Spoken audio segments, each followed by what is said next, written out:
말씀이 육신이 되어 우리 가운데 거하심에 우리가 그분의 영광을 보니 아버지의 독생하신 분의 영광이요 은혜와 진리가 충만하더라.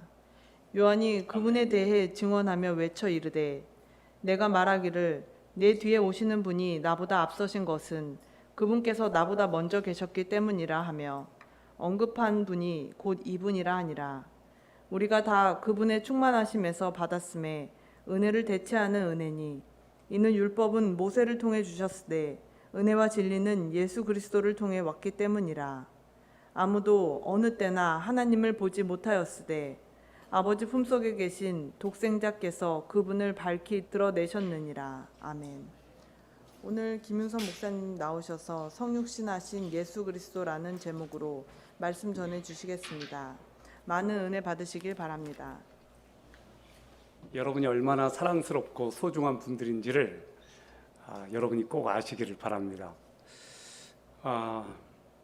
우리는 한국 사람입니다. 그래서 한국인만의 문화를 가지고 있죠. 우리는 김치찌개를 좋아하고 어디 가든지 김치를 찾는 사람들입니다. 그런데 외국을 나가보면 확실히 우리는 구별이 돼요. 딱 저 사람 보면 한국 사람이다 라고 보이는 사람들이 있는데 등산복 입는 분들입니다. 세계에서 유일하게 어디를 가든지 등산복을 외출복으로 즐겨 입는 사람들, 코리안들입니다. 제가 한 번은 이스라엘 성지순례를 갔는데 시내산을 갔었습니다. 그곳에 가니까 와, 그 유명한 신라면이 거기도 있더라고요. 몽골에 갔는데 거기서도 신라면을 이렇게 한국 사람들은 가져와서 거기서 또 먹는 걸 봤어요.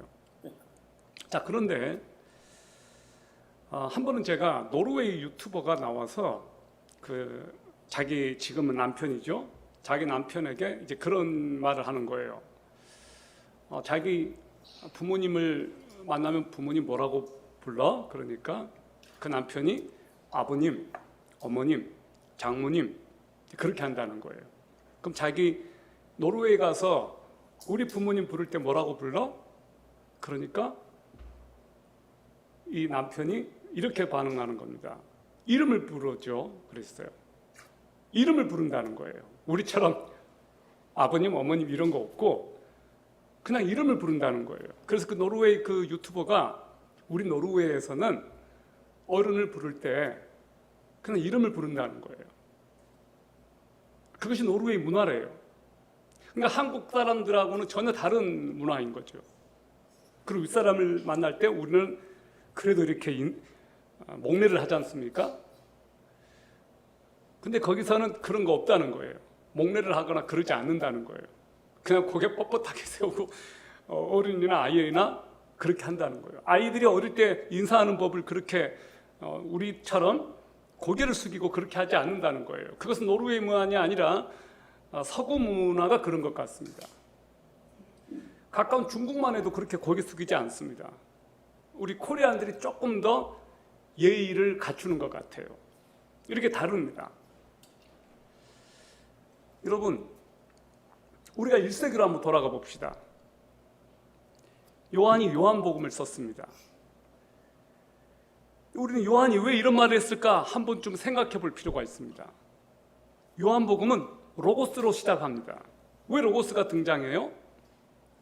그 당시 세계 중심은 로마 제국이었습니다. 그리고 로마 제국은 바로 앞전 문명이었던 헬레니즘 문명, 헬라 제국의 영향권 안에 있었습니다. 헬라 제국의 문화를 그대로 이어받은 나라가 로마였습니다. 요한은 그 메시지를 유대인들만 대상으로 하지 않았고 그 당시 세계 중심이었던 헬라 사람들, 헬라 제국 사람들, 로마 사람들을 염두에 두고 요한복음을 써야 되겠다고 작정했습니다. 그래서 로고스로부터 시작한 거예요. 왜 로고스라냐고요? 로고스 하면 그 당시 사람들이 꿈뻑 죽었거든요. 로고스는 그들에게 신이었습니다. 그래서 로고스로 시작한 거예요. 그래서 문화가 참 중요한 것 같아요. 우리가 누군가에게 다가가려면 그 사람들의 문화를 이해하지 못하고 그 사람들의 문화를 존중하지 못하면 우리는 무례한 사람 취급을 받을 거예요. 그래서 요한은 헬라 사람들이 신적 지성이라고 생각했던 그 로고스가 예수 그리스도고, 그 예수 그리스도가 창조주시고, 그 예수 그리스도가 태초부터 존재하셨다는 것을 이야기를 합니다. 그래서 요한복음은 족보가 등장하지 않습니다. 사도 요한은 헬라 문화권에 살고 있는 사람들의 관점에서 말씀이, 로고스가 태초부터 있었고 그분이 하나님이시고 창조주시라고 했습니다. 그리고 요한은 놀라운 말을 해요. 그 당시 사람들이 받아들이기 어려운 말을 해요. 그 로고스가 육신이 되었다. 그 로고스가 인간의 몸을 입고 이 땅에 오셨다. 그분이 예수 그리스도다. 그 얘기를 지금 하고 있는 거예요. 왜 사도 요한은 로고스이신 예수 그리스도께서 인간의 육체를 입고 이 땅에 오셨다는 것을 강조해야만 했을까요? 저는 오늘 여러분과 그것을 나누고 싶어요. 그래서 오늘 세 가지를 나누고 싶습니다. 첫 번째, 말씀이신 예수 그리스도께서 인간의 몸을 입고 이 땅에 오셨다. 우리는 이것을 인카네이션, 성육신이라고 부릅니다. 1세기 무렵 예수님의 신성은 헬라 제국의 영향권 안에 있었던 사람들에게는 문제가 되지 않았습니다. 그러나 그들에게 힘들었던 것은 뭐냐면 예수님의 인성이었습니다. 여기서 말하는 인성은 예수님의 인간성을 말하는 게 아니에요. 인간으로서의 예수를 말하는 거예요. 예수님의 신성이라고 한다면 하나님으로서의 예수님을 말하는 거예요. 당시 사람들의 사상에는 플라톤 철학이 스며들어 있었습니다. 플라톤 철학의 핵심 뭐냐? 형상과 진료라고 그래요. 형상은 이데아의 세계를 말해요. 진료는 물질 세계를 말해요. 그래서 헬라 철학자들은 이 플라톤의 영향을 많이 받았습니다. 그래서 플라톤 사상의 핵심은 형상, 영적인 세계, 영, 이것은 거룩하고 이것은 신성한데 물질 세계, 육체는 부패했고 이것은 조속하고 이 물질 세계는 악하다고 보았습니다. 그래서 이 헬라 철학은 이원론적 세계관을 가지고 있었는데 한마디로 이 이원론의 핵심은 뭐냐? 영계는 선하고 물질계는 악하다는 거예요. 헬라 사람들에게 이 신적 지성과 교류하는 것은 더럽고 추한 물질 세계를 벗어날 때 가능하다고 보았어요. 그들은 육신을 신적인 대상과 만나는데 걸림돌이 되는 것, 방해되는 것으로 이해했습니다. 그래서 죽음이란 영이 몸으로부터 해방되는 것, 그것을 죽음으로 봤어요. 하나님이 인간의 몸이 물질적 존재로 온다는 것에 대해서 그들은 거부감을 가지고 있었습니다.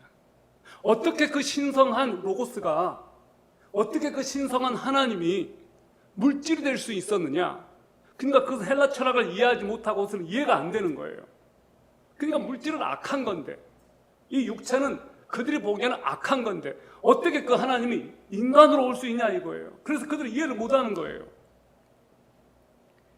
요한이 살아있을 당시 영지주의라고 불리우는 이단이 있었습니다. 이 영지주의를 영어로 그노시스라고 해요. 그노시스트. 영지주의자 할 때는 그노시스트 그래요. 이 사람들의 이 생각은 헬라 철학 영향을 그대로 받았습니다. 하나님 영이시기 때문에 하급의 육체로 이 땅에 오실 수 없고, 따라서 이 땅에 육체로 나타나신 예수님은 실체가 아니다. 그리스도께서 이 땅에 육신을 입지 않고도 인간처럼 보일 수 있다고 설명했습니다. 그것이 그 유명한 가현설입니다. 가짜로 나타났다 이 말이에요.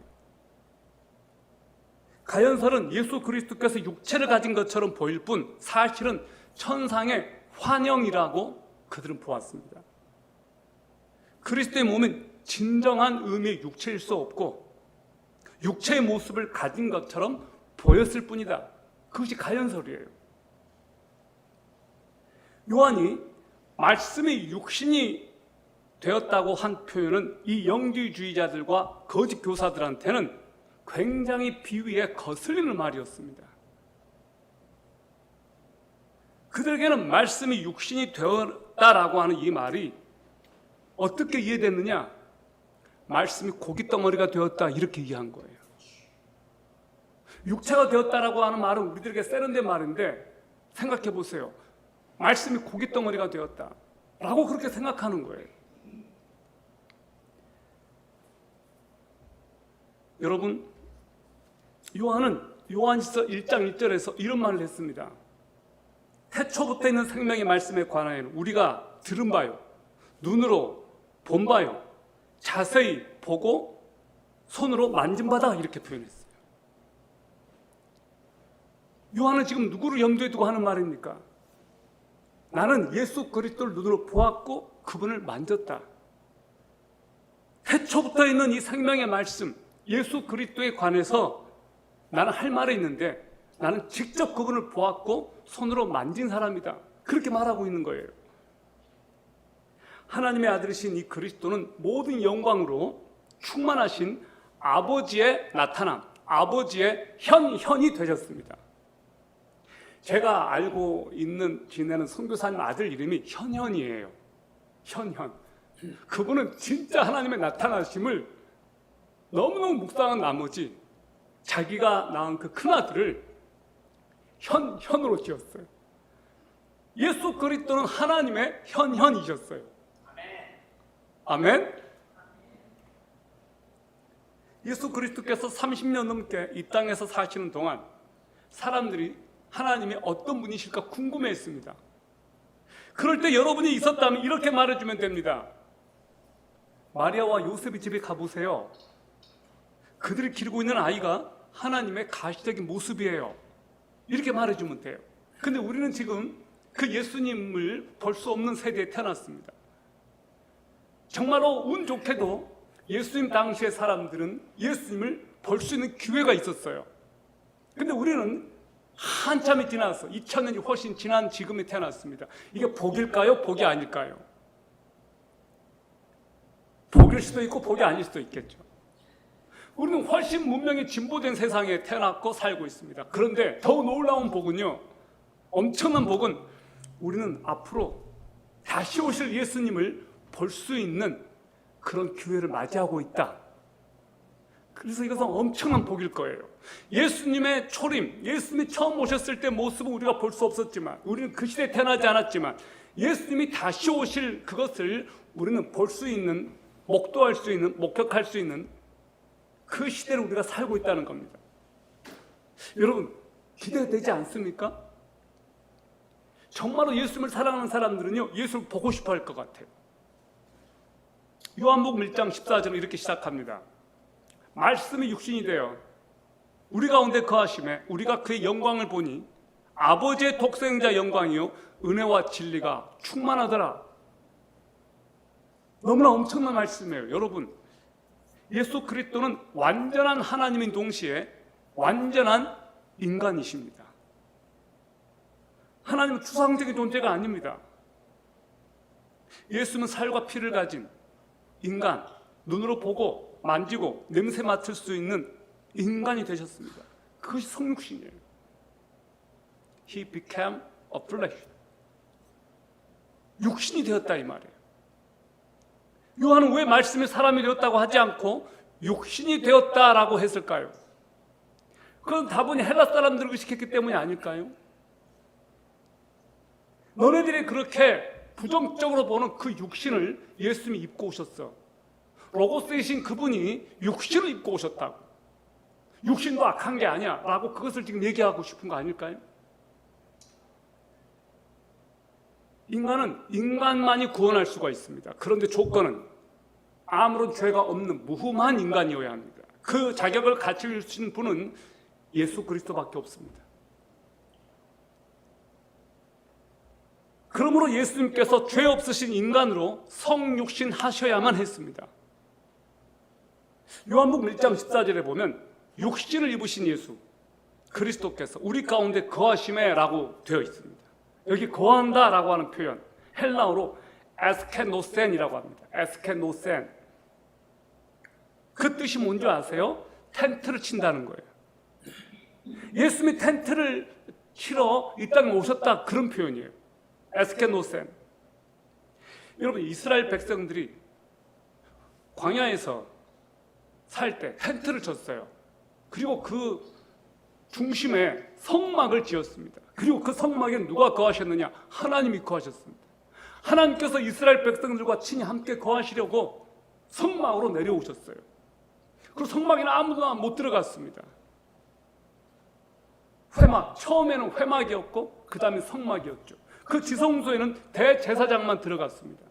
성막에서는 매일매일 제사 행위가 이루어지고 있었습니다. 매일 성막에서는 짐승들을 죽여나가고 속죄 제사가 시행됐습니다. 그 속죄 제사는 누구를 예표하는 거였느냐? 장차 오실 예수 그리스도의 죽으심을 보여준 것이었습니다. 그래서 예수 그리스도께서 이 땅에 오셨을 때부터 이제는 성막에서 제사는 더 이상 필요 없게 되었습니다. 예수 그리스도는 속죄 제사에 마침표를 찍으셨습니다. 마지막 어린 양이셨습니다. 할렐루야. 그래서 구약의 모든 성막의 제사 제도는 앞으로 오실 예수 그리스도를 보여준 그림자였습니다. 예수님이 텐트를 치시고 이 땅에 사셨다. 예수님이 우리 가운데 사시려고 오셨다. 이제는 그 예수 그리스도께서 이 땅에 오셔서 당신의 백성들 가운데 사시기 위해서 오신 것, 그것이 성육신이에요. 당신의 백성들과 함께 사시기 위해서 이 땅에 오셨습니다. 사도 요한은 계속해서 말합니다. 우리가 그분의 영광을 보니 아버지의 독생자의 영광이요 은혜와 진리가 충만하더라. 요한은 영광을 본다라고 했어요. 우리가 그분의 영광을 보았더니 은혜와 진리가 충만하다 그랬습니다. 여러분, 사도 요한이 여기서 본다라고 하는 이 표현 잘 들어보세요. 본다라는 말 무슨 말일까? 여기서 보다에 해당하는 헬라어가 놀라운 광경을 본다라고 하는 의미의 헬라어 데아오마이라는 단어가 쓰여졌습니다. 데아오마이, 한번 따라해 봅시다. 데아오마이라는 단어가 써졌어요. 실제적 육안으로 본다, 그 말이에요. 그런데 이 단어 속에는 육안으로 본다는 것 이상의 표현이 들어가 있는 거예요. 이 본다는 단어가 단순히 육신으로 보는 것과 같은 평범한 단어가 아닙니다. 요한복음 7장에 보면 예수님의 형제들은 예수님과 함께 살았습니다. 그런데도 그들은 예수님을 하나님의 아들로 못 알아봤습니다. 예수님을 하나님의 아들로 그들은 믿지를 못했어요. 자, 이거 무슨 말이에요? 육신의 눈을 가졌기 때문에, 예수님과 같이 살았기 때문에 오히려 그들은 예수님을 하나님의 아들로 믿지를 못했습니다. 오히려 배척했습니다. 예수님과 함께 한 동네에서 자랐던 나사렛 사람들, 예수님을 믿지 못했습니다. 오히려 육신을 가졌던 것들이 방해가 된 거예요. 오늘날 눈은 못 얻었지만 예수님을 하나님의 아들로 믿고 영생을 얻은 분들이 있습니다. 두 눈을 멀쩡하게 뜨고서도 예수님을 못 보는 사람들이 이 세상에 많습니다. 여러분, 우리가 눈을 가졌다는 것이 하나님을 보는 것에 방해가 될 수 있다는 것 한번 생각해 보셨어요? 사람들은 눈을 가졌기 때문에 보이는 것만 믿으려고 그래요. 그래서 영원한 세계를 믿지를 못해요. 우리는 믿음으로 영원한 세계를 보는 사람들 아닙니까? 우리는 눈으로 볼 수 없는 천국을 보고 눈으로 우리가 만난 적도 없는 예수 그리스도를 믿고 있어요. 우리는 예수님을 보았기 때문에 믿는 것이 아니고 믿음의 눈으로 예수 그리스도를 보지 않았지만 믿는 사람들이에요. 이것은 엄청난 은혜예요. 하나님께서 우리들에게 그 은혜를 주셨습니다. 당시 사람들은 예수가 이 땅에 왔음에도 불구하고 예수가 하나님의 아들이심을 알아보지를 못했습니다. 헬라 철학 사상에 젖어 있는 사람들은 로고스가 몸을 입고 이 땅에 오셨다는 상상을 해본 적이 없습니다. 그러나 예수 그리스도를 영접하는 사람들은 하나님의 영광을 봅니다. 예수님을 마음속에 영접한 사람들은 하나님의 자녀가 되고 하나님의 영광을 보게 되는 이 특권을 누리게 됩니다. 이것이 놀라운 거예요. 오늘 사도 요한이 선포하는 것은 말씀 되신, 로고스 되신 하나님께서 인간의 몸을 입고 이 땅에 오셨으므로 이제는 육신의 눈으로 독생자 영광을 보게 됐다는 거예요. 그 영광이 육신을 입고 오셨는데도 육신이 악하다고 생각하는 사람들에게 어떻게 하나님께서 들어오실 수 있을까? 여러분, 우리가 누군가를 사랑하게 되면 이런 말을 해요. 부모님들이 눈에 콩깍지가 씌었다고. 눈에 콩깍지가 씌어야 누군가를 사랑하게 되는 거예요. 누군가를 사랑하게 되면 객관성이 떨어져요. 눈에 콩깍지가 씌어가지고 누가 봐도 괜찮지 않은데 나에게는 최고의 베스트인 거예요. 이게 눈에 콩깍지가 쓰인 거예요. 그 객관성이 돌아오고 현실이 되려면 시간이 좀 지나야 돼요. 그러나 여러분, 이건 진짜로 놀라운 거예요. 우리들에게 믿음의 콩깍지가 씌워져서 우리가 예수님을 믿게 되고 하나님을 믿게 되었다는 이 놀라운 사실, 이거는 뭐라고 하냐? 은혜 콩깍지라고 부르고 싶어요. 하나님께서 우리들에게 은혜를 주셔서 예수님이 믿어지게 한 거예요. 이거 진짜 놀라운 거예요. 다른 사람들에게 이 콩깍지가 안 씌워지는데 당신의 백성들에게. 그래서 우리가 하나님을 아버지라고 부릅니다. 그리고 그분을 찬양합니다. 그분을 보고 싶어 합니다. 이거 놀랍지 않습니까? 육신의 눈으로 봐야 믿을 수 있다고 생각하는 사람들이 굉장히 많습니다. 하나님의 눈에 보이는 이적을 한번 보여주시면, 나에게도 뭔가를 좀 보여주시면 나 하나님을 믿을게요 라고 말하는 사람들이 있습니다. 그러나 보는 것이 믿는 것이 아닙니다. 보고 믿는 것이 아니라 믿고 보는 것이 순서예요. 잘못 믿고 보았다라고 하는 것은 사기를 당할 수 있는데, 예수님은 일단 믿고 보면 이해가 돼요. 이해가 돼서 믿어지는 게 아니고 믿으면 이해가 돼요. 이것이 믿음의 원리예요. 참 신기해요. 여러분, 예수 그리스도를 믿는다라고 하는 것은 선물이에요. 진짜로 이것은 믿어져야 되는 거예요. 하나님께서 우리들에게 믿음을 주셔서 예수 그리스도가 믿어져요. 어떤 사람 죽었다 깨어나도 못 믿겠다는 거예요. 정말로 그런 사람이 많습니다. 안 믿어진다는 겁니다. 믿어지지가 않는다는 거예요. 근데 어느 날 성경을 읽다가 어느 날 말씀이 들어오기 시작하는 거예요. 어느 날 말씀이 내 삶 속에, 내 가슴 속에 확 들어오는 거예요. 속초에 있는 최민식 형제가 그 케이스입니다. 예수님을 영접을 했는데 한두 달 있다가 성경을 읽는데 성경이 확 들어오더래요. 말씀이 있는 그대로 믿어지더래요. 눈이 열린 거예요. 영안이 열린 거예요. 믿음이 들어온 거예요. 그래서 자기 죄가 보이고 하나님을 알게 되고 그분을 더 가까이 하려고 하게 되고, 그래서 교회도 나오게 된 거예요. 자, 여러분, 세례 요한은 성육신하신 예수 그리스도를 증거하는 역할을 맡은 사람이다. 자, 요한복음 1장 15절을 보겠습니다. 다 같이 한번 읽어볼까요? 시작. 요한이 그분에 대해 증언하며 외쳐 이르되 내가 말하기를 내 뒤에 오시는 분이 나보다 앞서신 것은 그분께서 나보다 먼저 계셨기 때문이라 하며 언급한 분이 곧 이분이라 하니라. 자, 여기 사도 요한이 또 다른 세례 요한에 대해서 지금 증언하고 있어요. 똑같은 존인데 이 요한은 베프티스트 존이에요. 사람들이 누구에게 초점 맞췄느냐? 세례 요한을 예수님인 줄 알고 그분에게 막 몰려가기 시작했습니다. 근데 그가 증언합니다.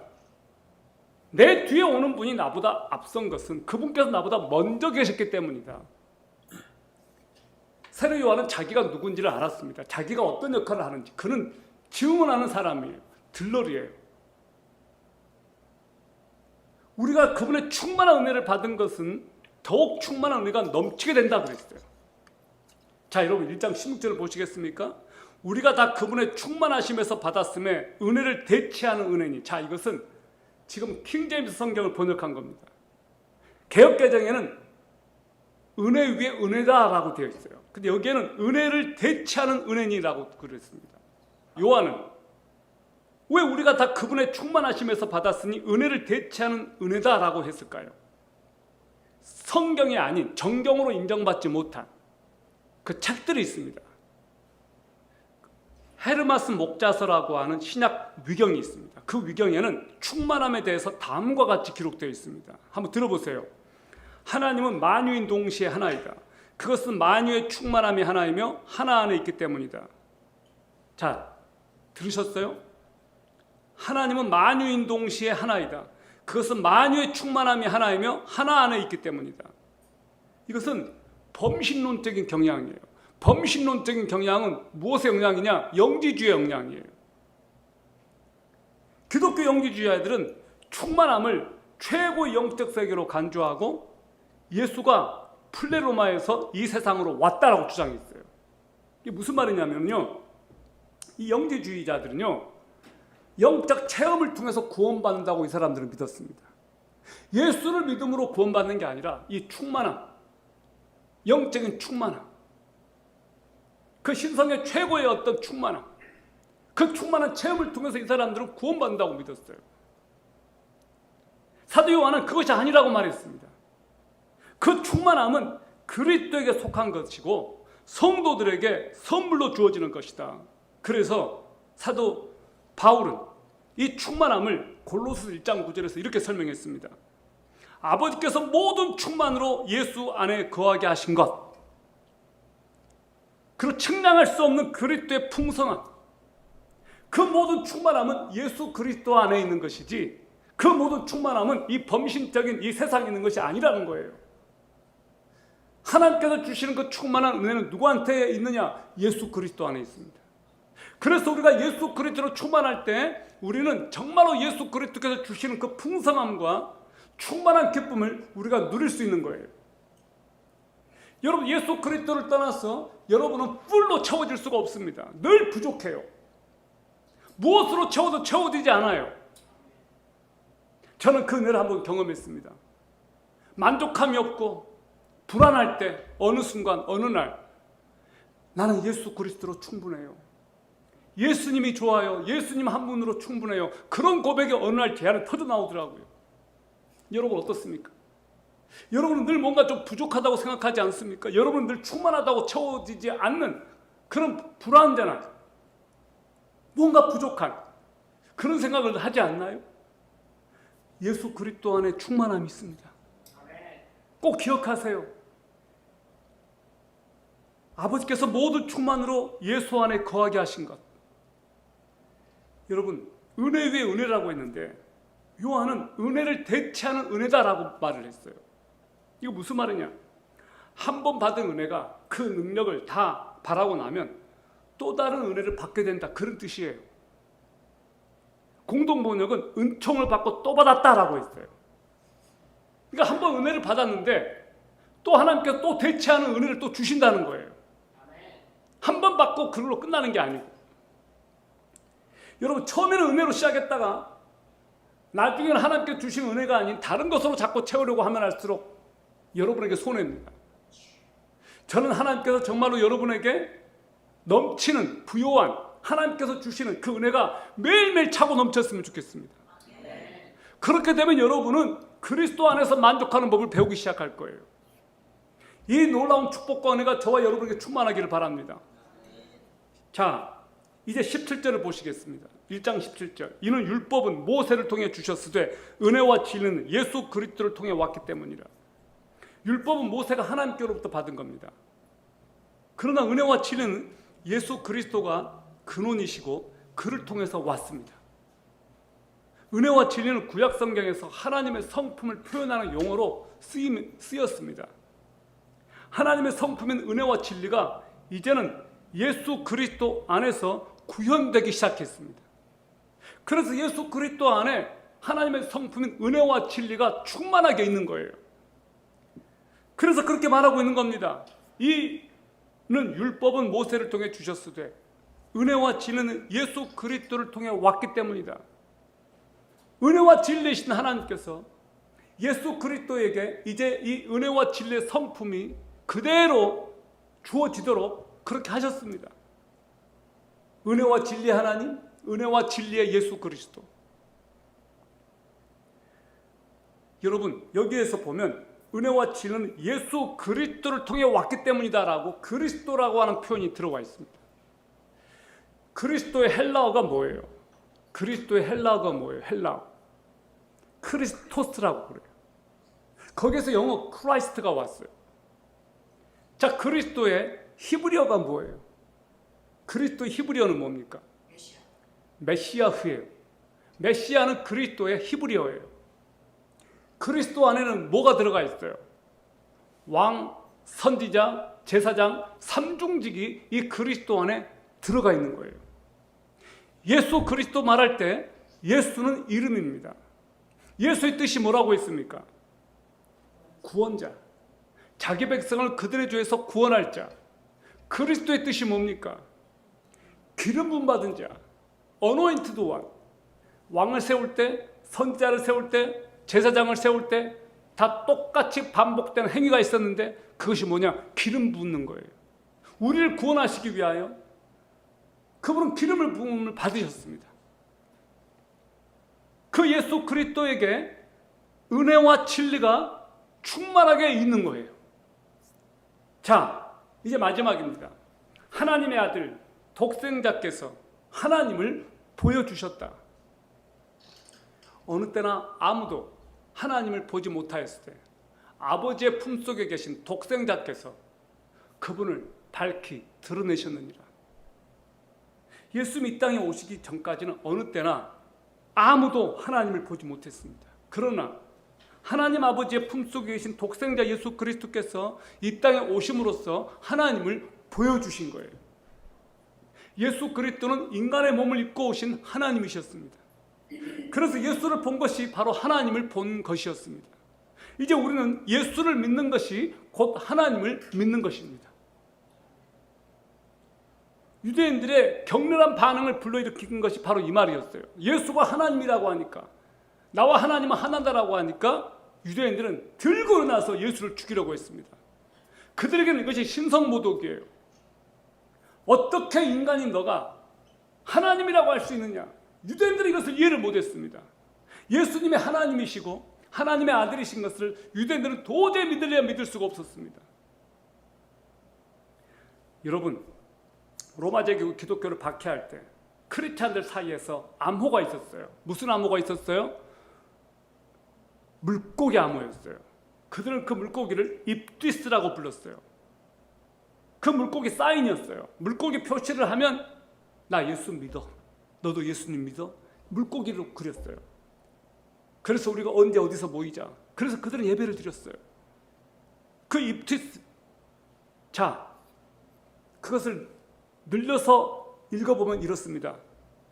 예수스 크리스토스 데우 휘오스 소텔이라는 말의 약자예요. 이 신앙 고백으로 그들은 그 로마 제국의 잔혹한 박해를 이기고 어둠 속에서도 그들은 믿음을 지킬 수가 있었고 빛을 발할 수가 있었습니다. 우리는 누구들을 믿습니까? 오늘 이 시대의 주인은 누구입니까? 오늘날처럼 돈이면 다 된다고 생각하는 물질 만능주의, 내가 내 삶의 주인이라고 생각하는 포스트 모더니즘, 이 시대에 정말로 이 세속의 쓰나미가 몰려올 때 그 세속의 쓰나미가 우리 영혼을 덮쳐오는데 우리를 흔들리지 않게 붙잡아 줄 수 있는 유일한 것 무엇입니까? 예수 그리스도밖에 없습니다. 그분을 붙잡으십시오. 아멘. 정말로 이 시대는 우리에게 예수 그리스도를 붙잡지 못하도록 방해하는 것들이 너무나 많습니다. 세상에 여러분의 믿음을 흔들어 놓는 주류들이 너무나 많습니다. 여러분, 지금 대학생들 무서운 속도로 교회를 떠나가고 있습니다. 그러나 그들에게 가장 필요한 것은 절대 지성인 예수 그리스도 아니겠습니까? 저는 여러분들이 예수 그리스도를 더 가깝게 하고 그분을 붙잡기를 바라고 그분을 의지하기를 바랍니다. 말씀이신 그분께서 성육신 하셔서 우리 가운데 오셨습니다. 우리 안에 거하시기 위해서. 그리고 그 예수 그리스도께서 지금 저와 여러분 안에 들어와 계십니다. 그리고 그분께서는 우리를 지금 붙잡고 계시고 날마다 우리를 위해서 중보기도 하시며 우리의 마지막 생에 다하는 날까지 우리를 떠나지 않으신다고 약속하셨습니다. 그 예수 그리스도께서 여러분과 함께 거하시기 위하여 여러분이 노력해야 되는 것이 있다면 저는 말씀으로 가까이 가라고 말하고 싶어요. 매일매일 그분 앞에 더 가까이 가시기를 바랍니다. 하나님께서 저와 여러분과 함께 하심을 감사합니다. 우리 기도하겠습니다. 살아계신 하나님 아버지, 말씀이신 하나님 아버지, 우리 가운데 오셔서 우리와 함께 거하시기 위하여 임마누엘로 지금 우리와 함께 하시는 하나님, 예수 그리스도를 믿습니다. 예수 그리스도를 또한 사랑합니다. 예수 그리스도를 더욱 의지하기를 원합니다. 내 삶의 주인 되신 예수 그리스도께서 매일매일 내 삶을 인도하시고 내 삶 다하는 그날까지, 천국 가는 그날까지 끝까지 이기고 견딜 수 있도록 도와주시옵소서. 오늘 이 자리에 말씀을 들은 형제자매들, 온라인으로 하나님을 또한 간절히 사모하는 형제자매들, 아버지께서 그들과 함께 하심을 믿습니다. 그들과 동행하시고 그들을 붙잡으시고 모두의 목적이 되어주시고 우리의 삶 다하는 날까지 예수 그리스도를 의지하고 떠나지 않게 하여 주시옵소서. 우리 주 예수 그리스도의 존귀하신 이름으로 기도합니다. 아멘.